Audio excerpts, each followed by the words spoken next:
Hey guys, it's Tim, and this is Wrestling Unlimited, as it's, well, the 1st of July, 2023, and tonight was WWE Money in the Bank. Money in the Bank was a pretty good show. I thoroughly enjoyed everything on tonight's show, and I saw some people online saying, that women's title match, the women's tag title match wasn't good. And I thought it was good for what it was for. Building towards a Ronda Shayna match, most likely at SummerSlam. So I thought that did well in terms of what it was supposed to be. It wasn't supposed to be like a great, outstanding, classic match. It was supposed to just build towards Shayna and Ronda going one-on-one. But overall, shocked that Damian Priest won the Money in the Bank. Did not have that on my I guess you could say, not bingo card, because I picked LA Knight. But I didn't have Damian Priest even has like a dark horse. So I was just like, oh, he's in it. He's going to do well. He's going to have some spots in this and that. But winning it, that's an interesting one. Especially with the whole Seth couldn't win tonight, but he was able to win tonight. And then we have Io Sky winning. And I know in the press conference after Money in the Bank, Io Sky did state that it's not just her briefcase. It is Damage Control's briefcase. And it is both her and Bayley's briefcase. And then Bayley showed that she still got the handcuffs on, which is funny. She's got it on. They took it off of Becky, but not off of Bayley. Other things that happened on the show, Cody beat Dominik. That was expected. Gunther beat Riddle pretty easily. That was expected. Finn, Seth. But Roman getting pinned. That's the one where I was just like, I wanted to see it, but didn't think they would pull the trigger. I wanted Roman to be the one to get pinned and Roman lose and this and that and all that. But I just, for some reason, didn't think they would pull the trigger unless it was like that big title match. Whether it's Cody, whether it's somebody else, I don't know. Also, what the hell is with Paul Heyman carrying around the Brock Lesnar world title? The Brock Lesnar WWE Championship. But with that, I want to say thank you guys for joining me here. Twitch.tv/PWU Unlimited, YouTube.com/Pro Wrestling Unlimited, and podcast services all around the globe like Stitcher, Spotify, Google Pod, Apple Pod, Anchor, iHeartRadio, and so much more. Remember, if you are watching live on Twitch, you can help us out a couple of different ways. You can help us out by hitting that donate button down below or by donating Twitch bits in the live chat. Also, remember, you can subscribe to the channel one of two different ways. You can either subscribe with a tiered subscription, or you can subscribe with Amazon Prime, because remember, if you have Amazon Prime, then you have Prime Gaming. All you got to do is take that Amazon Prime account, you take that Twitch account, you link them together, bada bing, bada boom, you're Prime Gaming. Prime Gaming gives you a lot of cool things like free games, free stuff for games, and you always get one free subscription to any Twitch channel you want to subscribe to throughout the month, and I'd greatly appreciate it if you did right here, Pro Wrestling Unlimited. Also, remember to head over to YouTube and become a channel member. Finally, buy something on the Epic Games Store. If you're ever buying something on the Epic Games Store or an Epic Games purchase through your PlayStation, Xbox, Nintendo Switch, or mobile device, use our code PWU Unlimited at checkout. Trying to get in on Hogwarts Legacy? Haven't played it yet, but want to get it at 20% off? Trying to claim the free game, the Dungeon of Nakambruk, or however you say it? Or are you trying to get bucks for Fortnite, Rocket League, Fall Guys? Use this code right here, PWUNLIMITED at checkout, and you will be supporting us at no extra cost. Again, use this code PWU Unlimited for all Epic Games and Epic Game Store purchases. Also, we will be taking your calls. You can do so 510-906-1341. We will take those at the end of the show. Again, the number is 510-906-1341. It's going to be scrolling periodically here, the bottom of the screen, throughout the remainder of the show, or throughout the entire show, however you want to say it. Again, the number is 510-906-1341. We'll be taking your calls later on in the show. Now, as far as Money in the Bank does go, the show did open up with a men's Money in the Bank ladder match. This match rocked. Now, I didn't see any of the pre-show. I know there was some Paul Heyman, Kayla Braxton thing, but I didn't see any of the pre-show because, well, me and my kids were playing AEW Fight Forever. My son got very annoyed with all the bugs in that game. Like, it got pretty buggy, and he got annoyed, and we turned it off right in time for Money in the Bank to start. So, yeah, just saying. Even my 11-year-old son was like, yeah, this game's just okay. Like, he was having fun. Like, I'm going to be completely honest. Me and him played a exploding barbed wire match. We did it once, and he goes, I don't want to do that match anymore. I didn't like that at all. He's like, that wasn't fun. But he didn't even like the exploding barbed wire match in the game. We did the lights out match, which he liked because all the weapons. We did singles matches. We did triple threats with me, him, and my daughter. And we did the mini games, which he and I both completely hated. The mini games in AEW Fight Forever, and this is not going on a tangent or a rant or anything, suck big time. Like, they're so bad. So bad. My son's like, if I never play one of those mini games again, thank you. The mini games are just horrible. Why are they even in this game? Like, one of them is AEW trivia. My son don't know AEW trivia.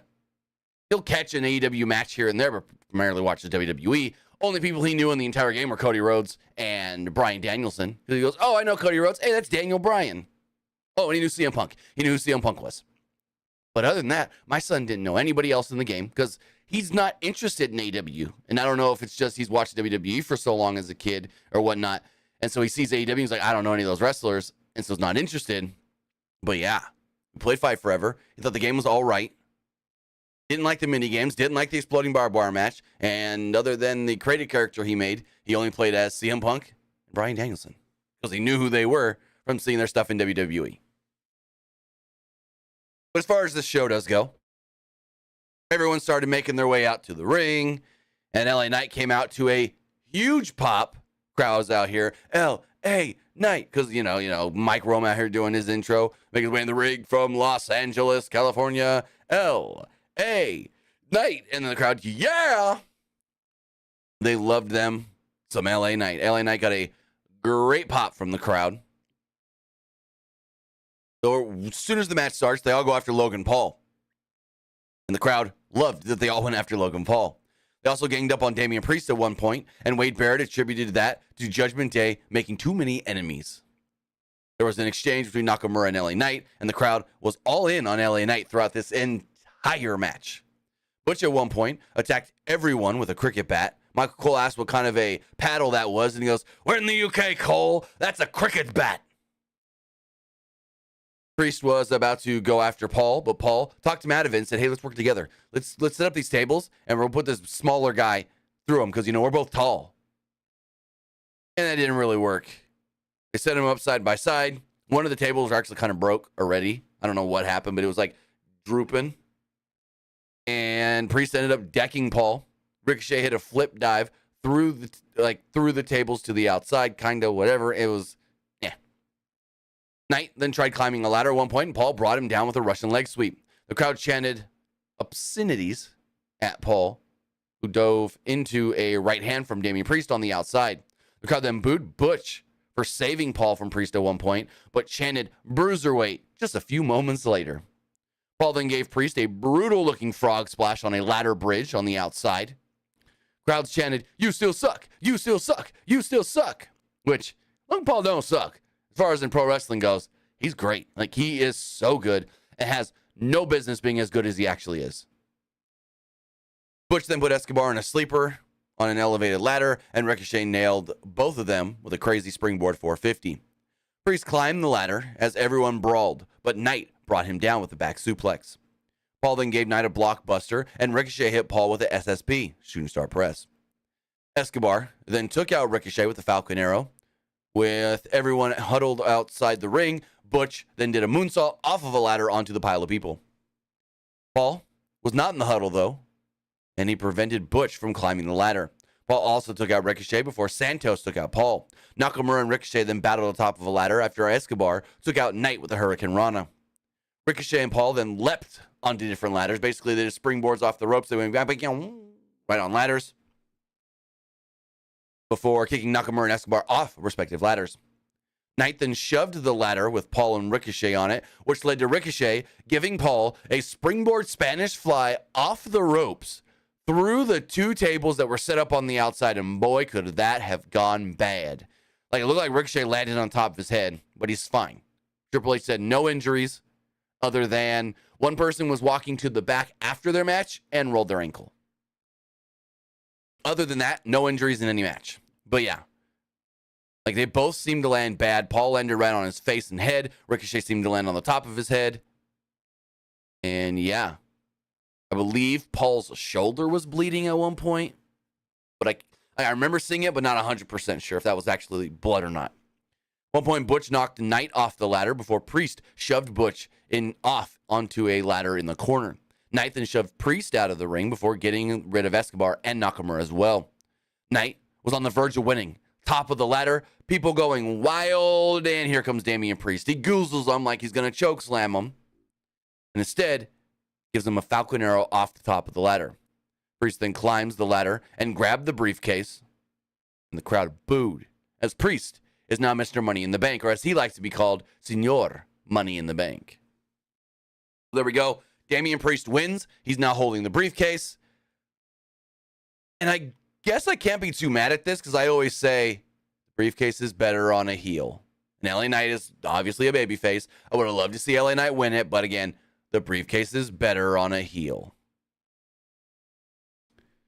We then got a commercial break we then got a commercial break. I'm sounding like Steve Paul here. / Ronda Rousey video package. Because, well, they got to hit commercials. It's funny because Michael Cole's always like, let's get this superstar highlight video for those watching on Peacock Premium Plus. Because we don't get commercials. We get highlight packages. Fuck it. I'd rather just get the commercial. Screw it. Just give me the commercial. Also, WWE now sponsored by Bud Light. They had to cheers Bud Light. These aren't Bud Lights, but cheers Bud Lights to the winners of the Money in the Bank matches. And every replay was sponsored by Bud Light. And SummerSlam is going to be sponsored by Bud Light. Bud Light is giving away a trip to SummerSlam. So yeah, a lot of Bud Light, what's it called? Product placement on this show tonight. Had to ban somebody off Twitter for it. Because I was like, hey, WWE got that Bud Light sponsorship. And then they had to tweet out, well, that's pretty gay. And you're pretty gone. So, yeah. That was one that I got to take care of. As we move forward, we had the women's tag team titles on the line.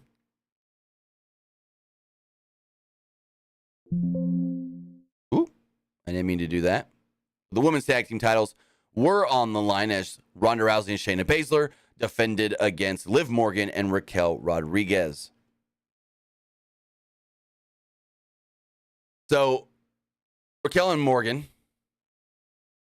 had the edge early on until Baszler yanked Morgan off the top and targeted her previously injured arm/shoulder. Rousey applied an ankle lock, but Morgan fought out of it and hit a code breaker and made the tag to Rodriguez. Rodriguez gave Baszler a follow-away slam before power slamming Rousey for a 2. Rousey then tried an armbar with Rodriguez on the middle rope, but Rodriguez countered into a powerbomb for a 2 because, well, Baszler broke up the cover. Baszler then put Morgan in an armbar as Rousey applied an ankle lock, but Rodriguez broke it all up. Morgan couldn't make the tag because Rousey wiped out Rodriguez. Baszler then gave Morgan a German suplex and applied the Karafuda clutch. Morgan did slip out, and Rousey tagged in. Then, out of nowhere, like, what the hell? Shayna attacks Ronda. Shayna attacks Ronda from behind, puts her in the Karafuda clutch, and the crowd goes wild for this. She eventually just leaves her in the middle of the ring, jumps out of the ring, walks off. This then leads to, they showed Liv, and she's like completely shocked. Rodriguez then hits the Tejano bomb. Liv elated at this point. Liv gets tagged in, hits the Oblivion, and pins Ronda to become the new tag team champions. And think about this. That is now 2 Money in the Banks in a row that Liv Morgan has pinned Ronda Rousey for a title. 2 years in a row, Money in the Bank. Liv has pinned Ronda for a title at Money in the Bank. So, yeah. Think about that one. Also, you want another Money in the Bank stat. This is the first pay-per-view all year Brock hasn't been on. But with that, now we've got Ronda and Shayna leading into SummerSlam possibly. Now, in the post-show press conference, Liv and Raquel was asked about all of this, and they were like, before the match, we went over every scenario and how this match can end. And that was one we never fathomed. That was one we never would have ever thought about. And then Raquel was like, maybe there's some jealousy there. Maybe there's some built-up tension for decades, and maybe us having our fighting spirit against them and almost beating them at one point led to, Shayna flipping out. So, yeah, Shayna attacked Ronda, and we'll see where all that leads. Got more Bud Light product placement. Before Kayla Braxton interviewed Senior Money in the Bank, Damian Priest. Priest said he didn't know which title he's going to cash in on, but knew that one thing was for sure, he will be champion. Or however he said it, el campeón, or however it is. This then led to, and also I forgot to mention, the men's Money in the Bank match went 20 minutes and 26 seconds. The women's tag title match went 9 minutes and 2 seconds. And then this next match, Gunther defending the Intercontinental Championship against Matt Riddle, went 7 minutes and 47 seconds. So Cole mentioned Gunther previously wrestling Riddle in Progress, which is interesting. But, WWE in Progress have had a working relationship in the past, so not too shocking that they mentioned that. Gunther worked over the bum ankle of Riddle early on. Riddle hit an exploder at one point, but couldn't follow it up because of the ankle, and Gunther hit a clothesline for a 2. Riddle fought back moments later and hit a senton for a 2. Gunther came off the top with a splash, but Riddle caught him in the triangle.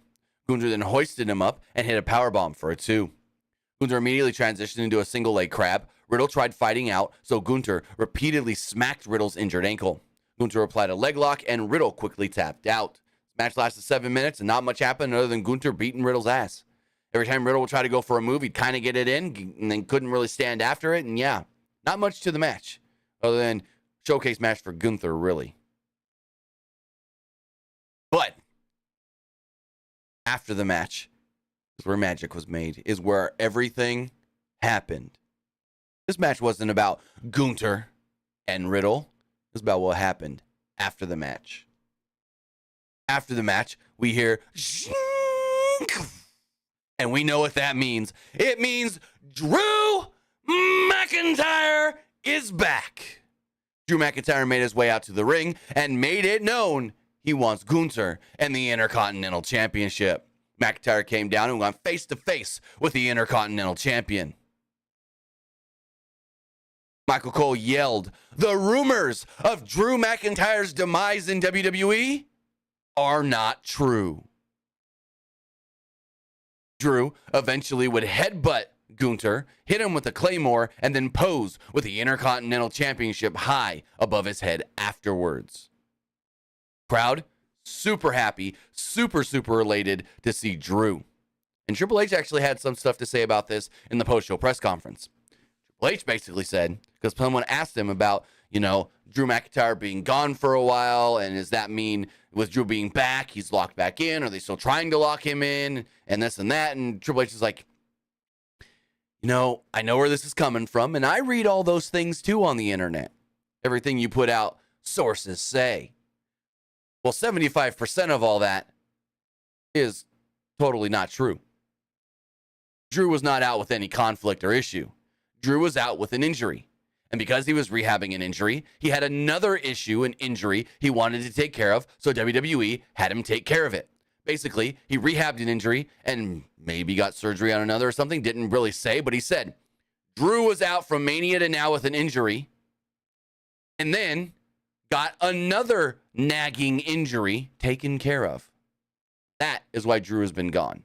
Not because he was upset with creative, not because his contract is coming up and they can't work out a deal. No, at least according to what Triple H is saying, it was all injury related. And we knew Drew had an injury before Mania, but he pushed through it to get the Mania match done. So, whoever's out here, all of them, so like Triple H literally said, 75% of what's put out there with sources say, totally not true. So, damn. He even said, during this time off, I've had many phone calls with Drew where Drew would tell me, hey, did you read this today? Did you see what they wrote today? Not true. So yeah, Triple H really in front of a bunch of media guys where I know there were two at least there that put out this kind of sources say news. I'm not going to name names, but two of those guys sitting right in the front row, Triple H out here debunking them, going, yeah, none of what you say is true, basically, or most of what you say isn't true. Maybe only 25% of what your sources tell you are true. But Drew's back. Drew wants to go after Gunther, and Drew wants the Intercontinental Championship.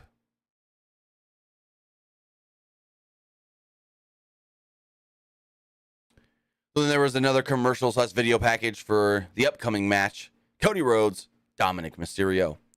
Barrett put over Rhodes' entrance and said that he came across as the biggest star in WWE. And if you have a question on why Cody got no pyro, because pyro's not allowed in the O2 Arena.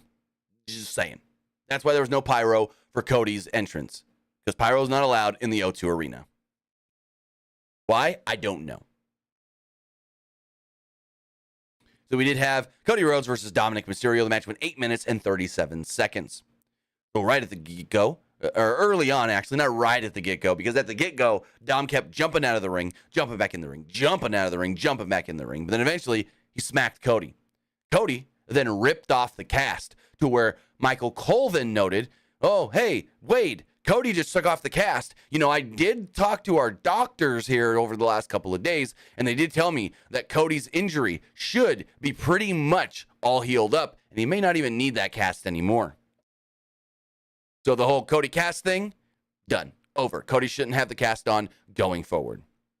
But Dom bailed and tried running to the back, but Cody caught him. Dom tried leaving through the crowd. Cody got him again. Ripley then got in Rhodes' face at one point as Dom removed a turnbuckle cover. Dom follows up with a suicide dive off the distraction that sent Cody into the announce table. The crowd called Dom a wanker and sang loudly for Cody.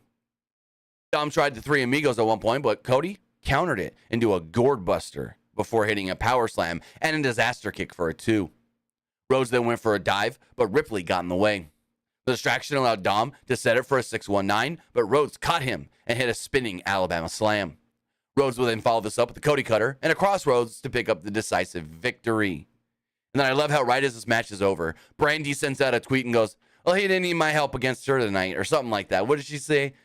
Hold on, I want to read the Brandy tweet because it was actually kind of funny. Brandy Rhodes. Brandy tweeted, the Brandy Rhodes. He didn't need me. If he ever really does, I'll be there, but I don't think he ever will. Basically saying that she's not coming to WWE. I'd love to see Brandy as an on-screen personality with Cody in WWE, but I don't know if that's her intention. I don't know if she wants to be on television all the time, in the spotlight anymore like that. She's got other things she's doing, but that's outside of wrestling. Like, if you look at her Twitter, the bio mentions no wrestling at all. Her Twitter bio is TV and podcast host, yoga and Pilates enthusiast, media at Gina at visionpr.net, bookings, Brandy at akatalent.com. So yeah, no mentions of wrestling at all in her bio. And yeah, the only time she's going to show up in wrestling is when she's in the front row to watch Cody, like she did at WrestleMania. At least that's what it seems like now. Which, I guess Cody doesn't need her there, but there's such a good dynamic that sometimes I wish she was there. If you know what I mean. So then, we got a major, massive, huge Mondo surprise. They're coming off of a little video package thing, and all of a sudden we hear, I got the, and John Cena's music's playing, and I'm like, what? John Cena? What the hell is he doing out here? Crowd loses their ever-loving mind. John Cena makes his way out to the ring and says, "Surprise!" Cena himself was surprised because he's used to hearing John Cena sucks from the crowd, but instead they were singing his song word for word. Cena said this was the first premium live event in London in, well, over 20 years. Cena asked, quote, "What the heck took so long to spend some time with you?" Crowd cheered. Cena said that it wasn't up to him, though. It was up to the decision makers who didn't know how to feel about London.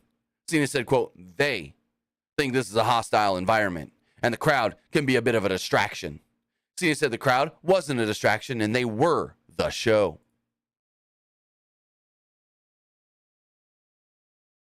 Cena said that he wanted the world to know that they were underappreciated.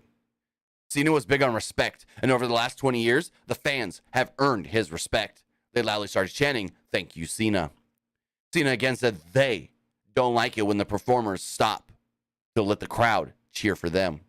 And that's what made nights like this very special. Cena said that there was no crowd more exciting than the crowd in London, England. Cena then said, quote, "I'm here to try to bring WrestleMania to London." The crowd absolutely lost their ever-loving minds with yes chants. Cena encouraged the crowd to let them know loud and proud, you want WrestleMania in London. And Cena's pushing this and pushing this and pushing this so hard that I'm pretty sure it's happening. Not next year because they're going to be in Philly. Maybe 2025 for WrestleMania 41. Maybe 2026 for WrestleMania 42. But they're not going to come out here and push it so hard, and not have it in some sort of plan or be trying to do it. Triple H said anything is possible in the post-show press conference, and that he would love to do it, but it's a lot harder than anybody thinks. And I'm like, I get that. But you guys are doing it. I'm 90% sure they would not have had Cena come out here and cut this promo and do all this stuff just to not have some sort of a possibility or impossible plan to do it. This would then lead to Grayson Waller coming out. The crowd chanted, "Who are you?" and "Shut the fuck up." Waller said that he was a fan of Cena and said his performance in Scooby-Doo was really moving. Waller said that Cena was lying to the fans. He thought WrestleMania was coming here. It's not. We need a place with better weather, great beaches, and overall, just a better atmosphere, better place. And that would be Australia. The crowd then yelled, "Wanker!" And Waller responded with, "Trust me, I don't need to." This guy's good. This guy's good at just playing off of crowds and people and this and that. Waller noted that things haven't been going so well for Cena lately. He lost to Austin Theory at WrestleMania. He lost to Roman Reigns at SummerSlam. And he lost to The Fiend at WrestleMania. But the fans were simple and only remembered the most recent of things that they saw. Waller offered to save Cena and said, when we get WrestleMania in Australia, I can get you on the show. I can give you that rub of you on the Grayson Waller effect. Cena said, "Yeah, no thank you," and tried to leave. Well, Waller stopped him and was like, "Excuse me? Nobody says no to Grayson Waller." And Cena's like, "Huh? Let me say that again." Nobody says no to Grayson Waller.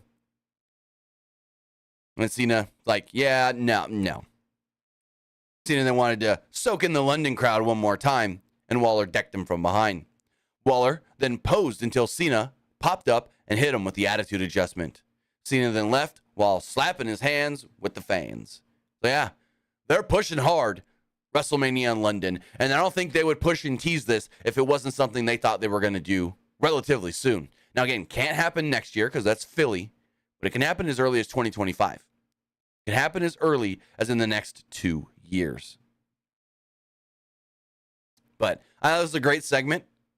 I thought this was awesome for Grayson Waller. We had heard earlier in the day, I think it was from Worked Wrestling, that Grayson Waller was supposed to get a big segment on the show, but it wasn't clear what the segment was. And well, now we know it's this. Basically, him and Cena teasing Mania in London. We still had to do another video package, and then the women's Money in the Bank ladder match. And all I got to say is, damn, Trish. Trish, almost 50 years old, taking all them ladder bumps. Damn. Give me 1 second.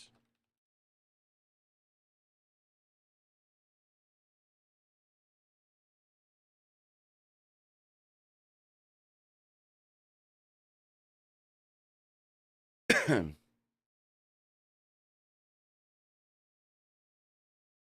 right.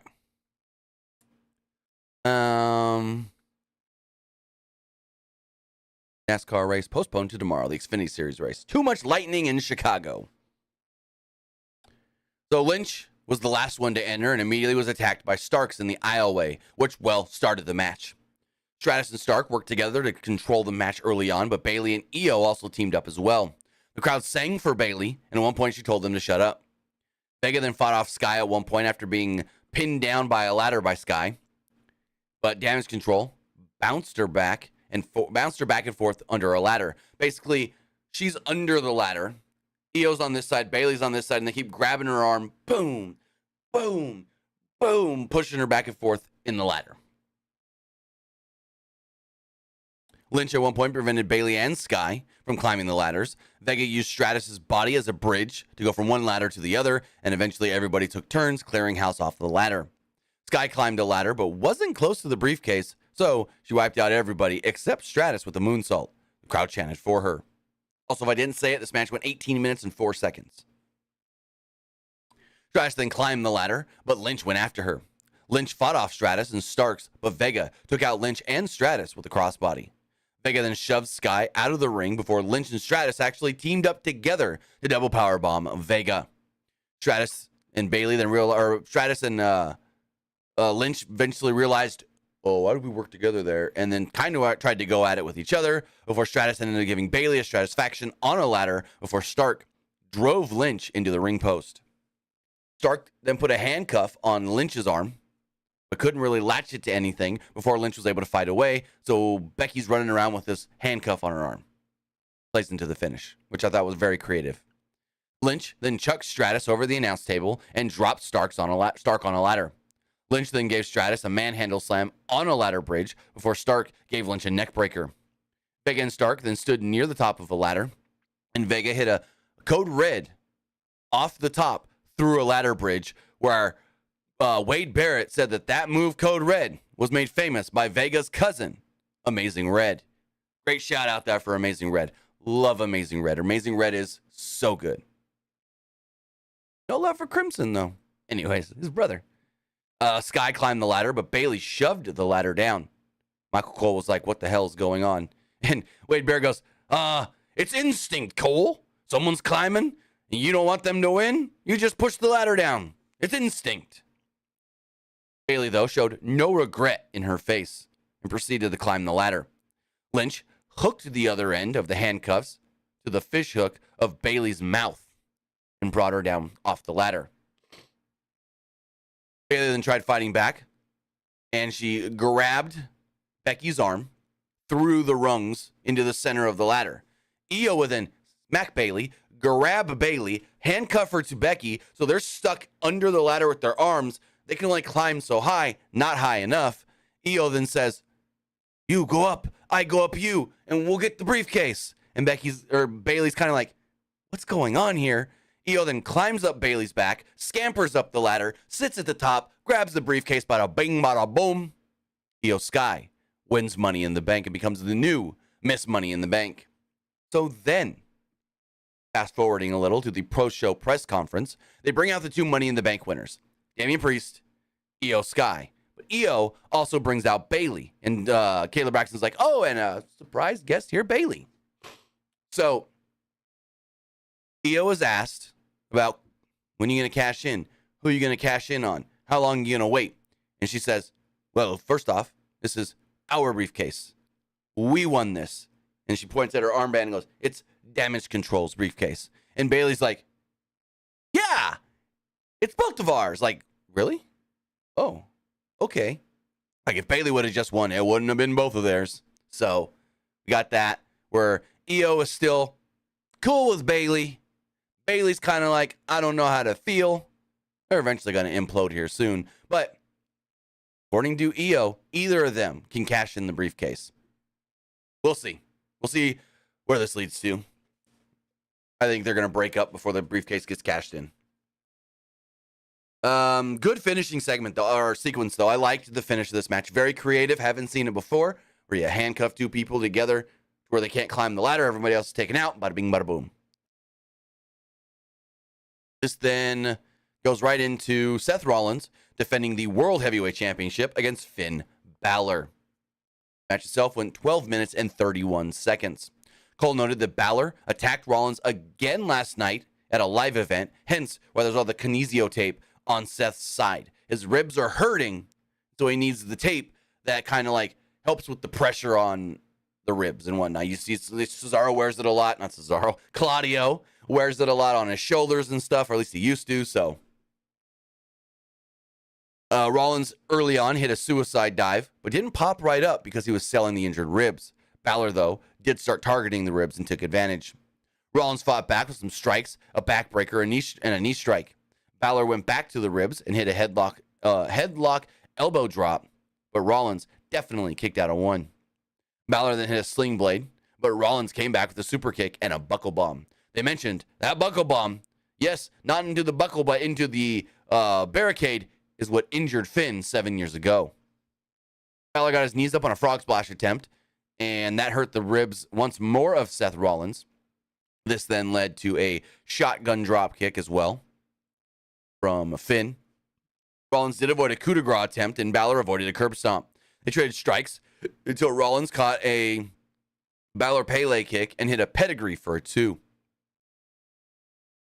This then led to Damian Priest walking out and the crowd chanting, "Cash it in, cash it in, cash it in." Rollins was distracted, so Balor tried to schoolboy him, only got a 2 off of it. Rollins then confronted Priest, who simply grabbed a chair and sat down and was like, "Hey, don't go messing with me. I ain't doing nothing. I didn't do a thing." Balor used that distraction to drop kick Rollins into the barricade. Balor then hit a coup de grace off the announce table and off the steel steps. Back in the ring, Balor hit a drop kick and went to the top, but stopped when he saw Priest get to his feet, like he saw Priest was about to cash in and insert himself into the match. Balor then went for a coup de grace, but Rollins moved and hit a curb stomp to pin him and pick up the victory.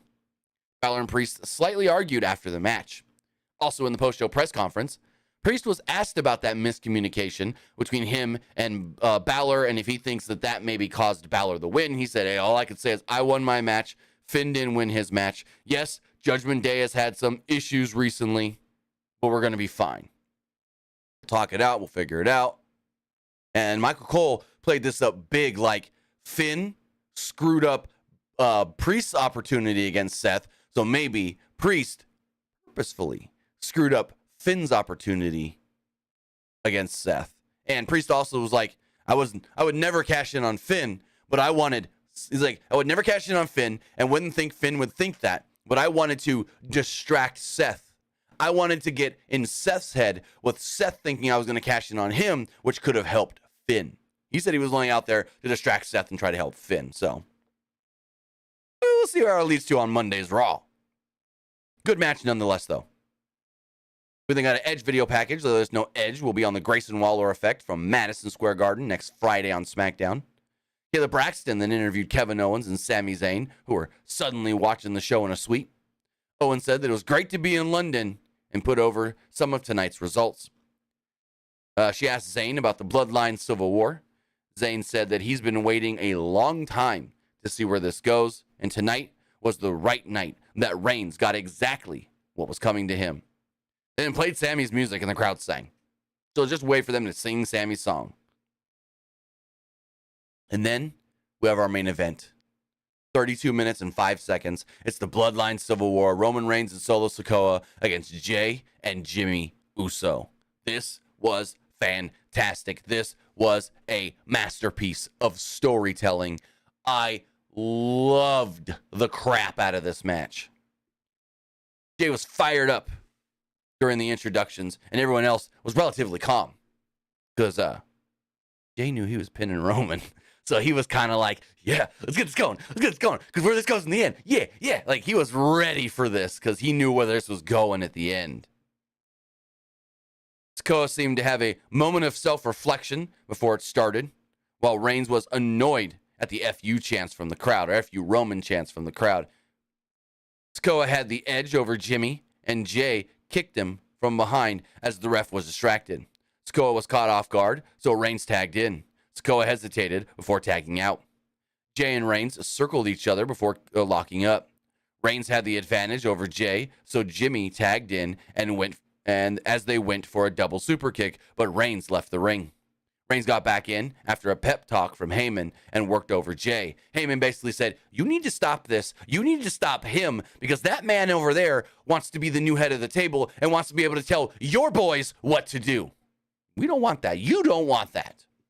All while Paul Heyman is holding the WWE Championship with Brock Lesnar side plates. What?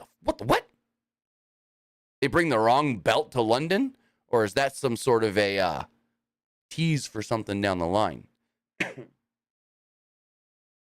Like, side plates. What? Fly right in front of my face. Sikoa tagged in and had control until Jimmy tagged in, but Sikoa quickly knocked him down with a forearm. There was a loud, if you hate Romans, stand up chant, and everybody stood up. More like 3 or 4 guys yelled it or something, and people started standing up. Barrett pointed it out on commentary, and the announcers went quiet for a moment so we can hear what was going on. Funny moment.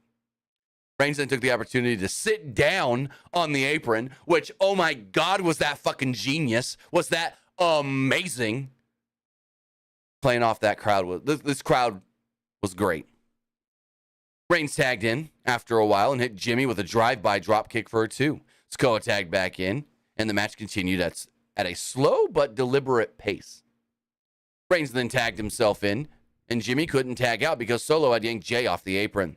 At about the 19-minute mark of the match, Jimmy avoided a Superman punch and made the hot tag to Jay, who hit Solo with punches, mimicking The Rock's punches.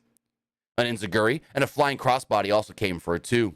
Jay hit a running hip attack, but Reigns made a blind tag. Jay figured it out and gave Reigns a suicide dive before hitting Sikoa with one as well. Jay then tried another, but Reigns hit him with consecutive Superman punches.